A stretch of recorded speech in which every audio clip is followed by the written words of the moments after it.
warahmatullahi wabarakatuh.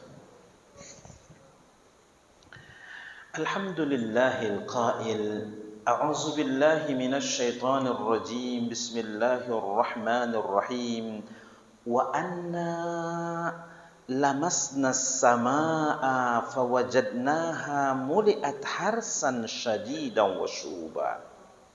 Wa anna kunna naq'udu minha maq'ida lis-sam'i faman yastami'il ana yajid lahu shihaban rasada. Wa anna la nadri asyarrun urida biman fil ardi am arada bihim rabbuhum rasyada. Wa anna minna salihuna wa minna duna zalika kunna tara'iqa qidada.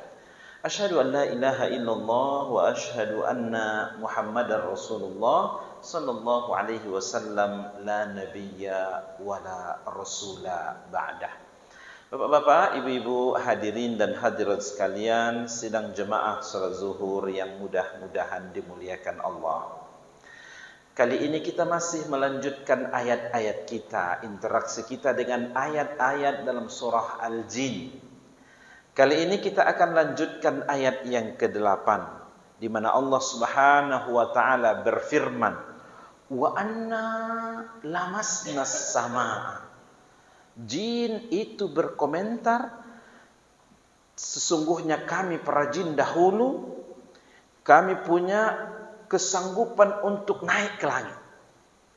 Sudah hampir-hampir sampai menyentuh langit, fawajadnaha muli'at harsan syadidan wa syuhuba.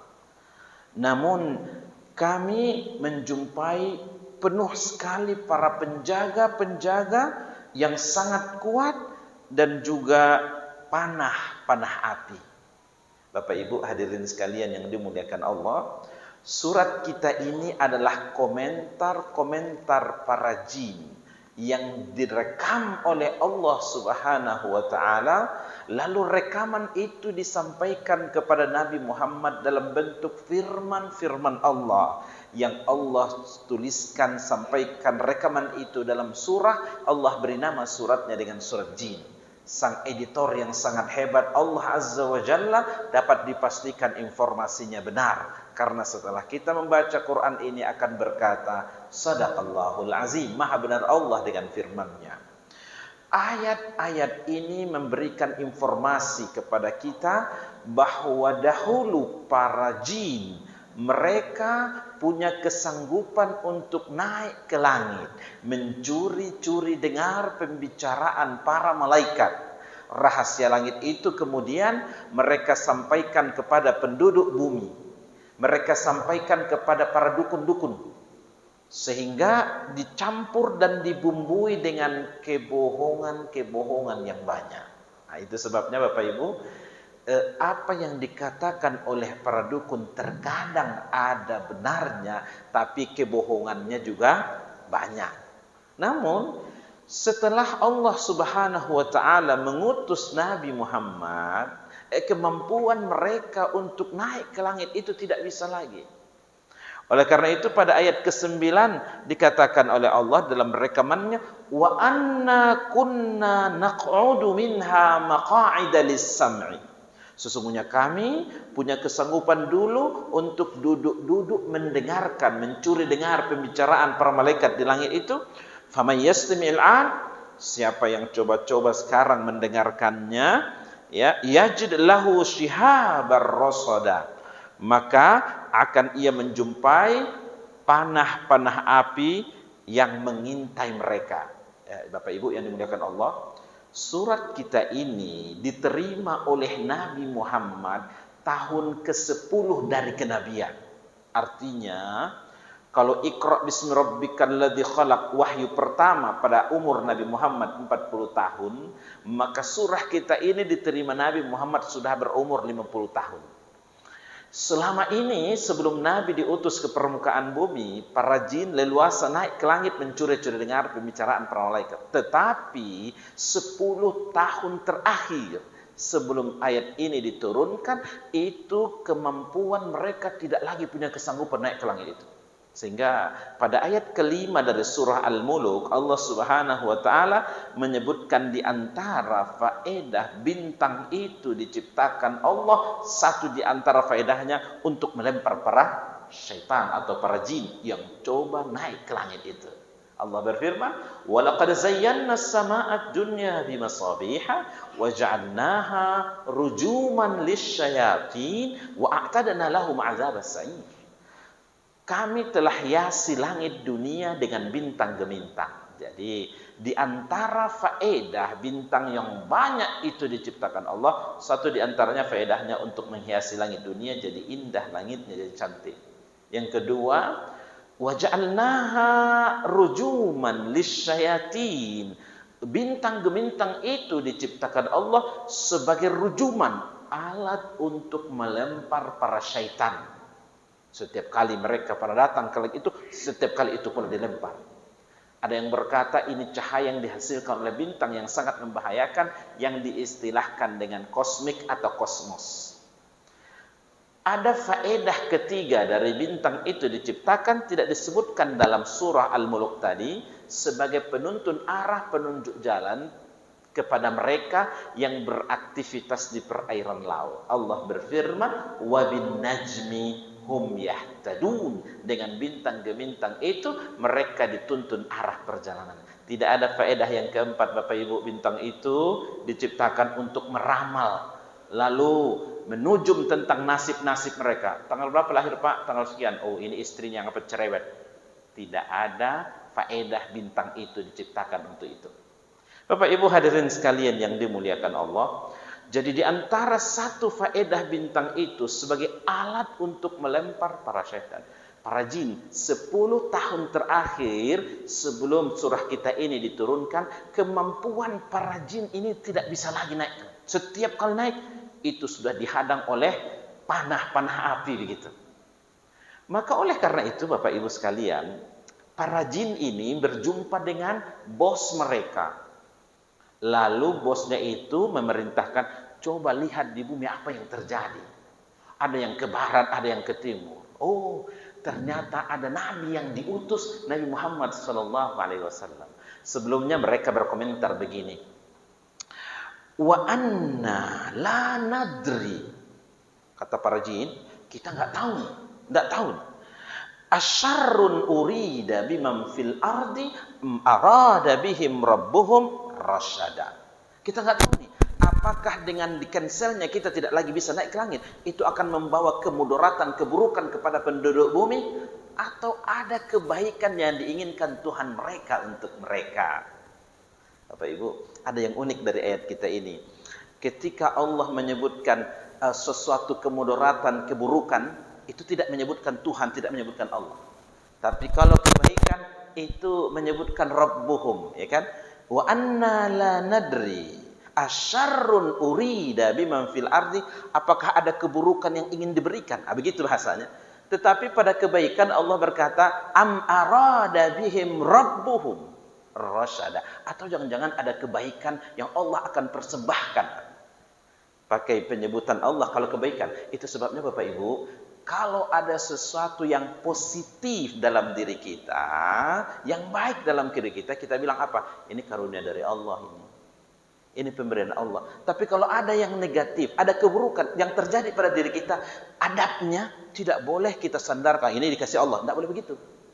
Walaupun di atas permukaan bumi ini tidak terjadi kecuali atas izin Allah SWT, baik yang positif maupun yang negatif. Lalu apa kita katakan? Ini keburukan karena kekurangan diriku, karena berasal dari kita sendiri yang penuh dengan kekurangan. Bapak Ibu yang dimuliakan Allah, ternyata setelah 10 tahun terakhir itu, Nabi Muhammad diutus ke permukaan bumi ini. Di antara hikmah bahwa Allah Subhanahu wa taala menebarkan rahmat dan kasih sayangnya kepada Nabi Muhammad dan umat terakhir, kemampuan para jin untuk naik ke langit, mencuri-curi dengar pembicaraan para malaikat telah di-cancel, di-stop oleh Allah Subhanahu wa taala. Walaupun ada sebagian ulama yang berkomentar, itu masih ada kedengaran sedikit-sedikit. Lalu itulah yang disampaikan para jin kepada para dukun-dukun, disampaikan, lalu tidak sempurna beritanya, kebohongan-kebohongannya lah yang terjadi yang lebih banyak berbanding kebenarannya. Bapak Ibu hadirin dan hadirat sekalian yang dimuliakan Allah, pembahasan kita berikutnya kata komentar para jin pada ayat ke-11. Wa anna minnas salihuna. Di antara kami ada juga yang soleh. Wa anna minnas salihuna wa minna duna zalik. Tapi di antara kami juga ada yang tidak soleh. Berarti yang ingkar, yang engkar, tidak soleh. Kunna tara'iqa qidada. Kami juga punya jalan yang berbeda-beda, yang jalan itu ditempuh oleh mereka. Bapak Ibu hadirin dan hadirat sekalian yang dimuliakan Allah, sebagaimana kita mengenal pasti sebelumnya bahwa ada para jin yang mendengarkan dengan tekun bacaan imam di waktu pagi hari itu, lalu mereka beriman dengan Allah dan tidak mensekutukan Allah dengan satu apapun. Sebagaimana mereka ada yang beriman, juga di antara mereka ada orang-orang kafir atau yang tidak beriman dengan Allah. Para jin strukturnya itu sama dengan manusia. Kita ada bapak-bapak, ibu-ibu, jin juga ada bapak-bapak, ada ibu-ibu. Kita punya anak-anak, jin punya anak-anak jin. Kita sarapan pagi, makan siang, makan malam.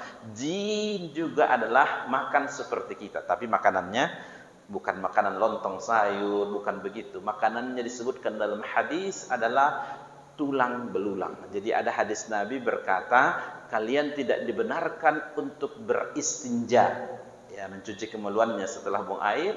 Tidak boleh beristinja dengan menggunakan tulang belulang, karena ia adalah dari makanan dari saudara-saudara kalian dari bangsa jin. Yang boleh beristinja dengan air, ya, dengan batu, dengan tisu boleh.